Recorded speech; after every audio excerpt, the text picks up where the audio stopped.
Hi friends, నమస్తే. శరన్నవరాత్రులలో 9వ రోజు అమ్మవారిని సిద్ధిదాత్రిగా పూజిస్తాము. సిద్ధి అంటే అతీంద్రియ శక్తి లేక ధ్యాన సామర్థ్యము.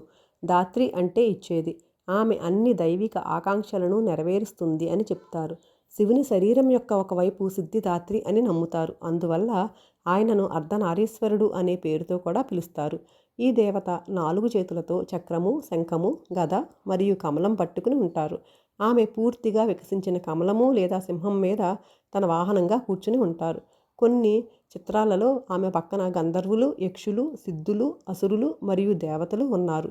వారు దేవతకు నమస్కరిస్తున్నట్లు చిత్రీకరించబడ్డారు. విశ్వం పూర్తిగా చీకటితో నిండిన ఒక భారీ శూన్యంగా ఉన్న సమయంలో ప్రపంచం యొక్క సంకేతాలు ఎక్కడా లేవు.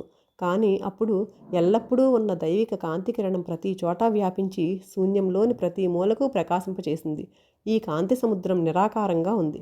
అకస్మాత్తుగా అది ఒక నిర్దిష్ట పరిమాణాన్ని తీసుకోవడం ప్రారంభించింది మరియు చివరికి మహాశక్తి తప్ప మరెవరో కాదు, దైవిక మహిళలా కనిపించింది. పరమదేవత బయటకు వచ్చి త్రిమూర్తులు బ్రహ్మ, విష్ణు మరియు శివులకు జన్మనిచ్చింది.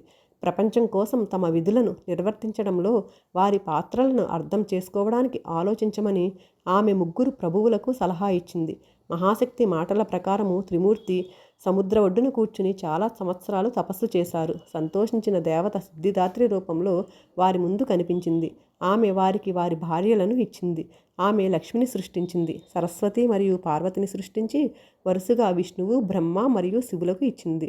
సిద్ధిదాత్రి బ్రహ్మకు లోకాల సృష్టికర్త పాత్రను, విష్ణువుకు సృష్టిని మరియు దానిలోని జీవులను సంరక్షించే పాత్రను, శివుడికి సమయం వచ్చినప్పుడు లోకాలను నాశనం చేసే పాత్రను అప్పగించింది. వారి శక్తులు వారి వారి భార్యల రూపంలో ఉన్నాయని, వారు వారి పనులను నిర్వహించడానికి సహాయపడతారని ఆమె వారికి చెబుతుంది. దేవత వారికి దైవిక అద్భుత శక్తులను కూడా అందిస్తానని హామీ ఇచ్చి అవి వారి విధులను నిర్వర్తించడంలో కూడా సహాయపడతాయని చెబుతూ వారికి 8 అతీంద్రియ శక్తులను ప్రసాదించింది. వాటిని అనిమ, మహిమ, గరిమ, లగిమ, ప్రాప్తి, ప్రకామ్య, ఇషిత్వ మరియు వసిత్వ అని పిలుస్తారు. అనిమ అంటే ఒకరి శరీరాన్ని ఒక చిన్న ముక్క పరిమాణానికి తగ్గించడము. మహిమ అంటే ఒకరి శరీరాన్ని అనంతమైన పెద్ద పరిమాణానికి విస్తరించడము. గరిమ అంటే అనంతంగా బరువుగా మారడము. లగిమ అంటే బరువు లేకుండా ఉండడము. ప్రాప్తి అంటే సర్వవ్యాప్తి. ప్రకామ్యం అంటే ఒకరు కోరుకున్నది సాధించడము. ఇషిత్వ అంటే సంపూర్ణ ప్రభువును కలిగి ఉండడము. మరియు వసిత్వ అంటే అందరినీ లొంగదీసుకునే శక్తిని కలిగి ఉండడము. ఈ అతీంద్రియ శక్తులను ఇంకాస్త లోతుగా అర్థం చేసుకోవాలంటే హనుమంతుడు అలాగే వినాయకుడికి కూడా ఈ సిద్ధులు ఉన్నాయని చెప్తారు. హనుమంతుడు సీతాదేవిని అన్వేషిస్తూ సముద్రం మీద లంఘించినప్పుడు సురసాదేవి ఆయనను పరీక్షించదలచి తన నోటిని పెద్దగా తెరుస్తుంది. అప్పుడు హనుమంతుడు తన శరీరాన్ని మహిమాసిద్ధి ఉపయోగించి భారీగా చేస్తాడు.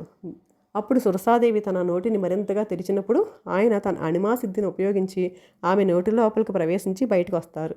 అలాగే శ్రీకృష్ణ తులాభారం సమయంలో కృష్ణుడు తమ శరీరాన్ని బరువుగా చేస్తారు. ఎప్పుడైతే తులసి దళాన్ని ఉంచుతారో తన శరీరము తేలికగా అవుతుంది.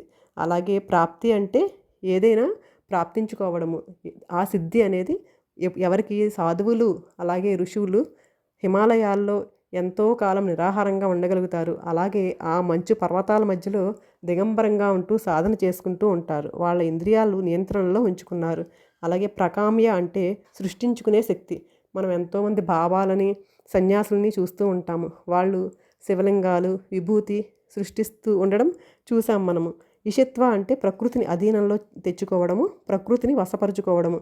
మనం సాయిబాబా సచ్చరిత్రలో చూసామంటే సాయిబాబా భయంకరమైన తుఫానుతో ఉరుములు మెరుపులతో ఆకాశం గర్జిస్తూ ఉన్నప్పుడు ఇక ఆగు, నీ తీవ్రత తగ్గించు అని చెప్పినప్పుడు ప్రకృతి మామూలు స్థితికి రావడం కూడా మనం చూసాము. తర్వాత వసత్వ అంటే బుద్ధుడు గురించి, బుద్ధుడుని చూసి తన ఆలోచనలు అంగుళీమాలుడు అనే రాక్షసుడు ఆయనని చూసి బుద్ధుడిగా మారతాడు.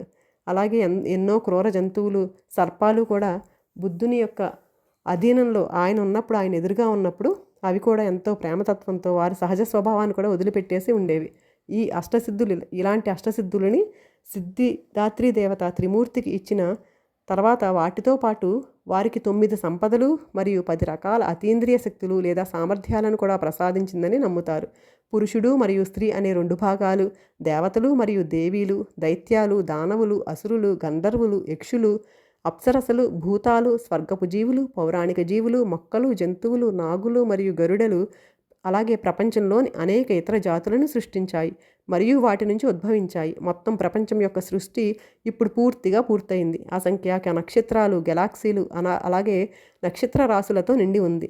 సౌర వ్యవస్థ 9 గ్రహాలతో పూర్తయింది. భూమిపై అటువంటి విస్తారమైన మహాసముద్రాలు, సరస్సులు, ప్రవాహాలు, నదులు మరియు ఇతర నీటి వనరులతో చుట్టుముట్టబడిన దృఢమైన భూభాగం సృష్టించబడింది. అన్ని రకాల వృక్షజాలము మరియు జంతుజాలము ఉద్భవించాయి మరియు వాటికి సరైన నివాసాలను ఇవ్వబడ్డాయి. 14 ప్రపంచాలు సృష్టించబడ్డాయి మరియు నిర్మించబడ్డాయి.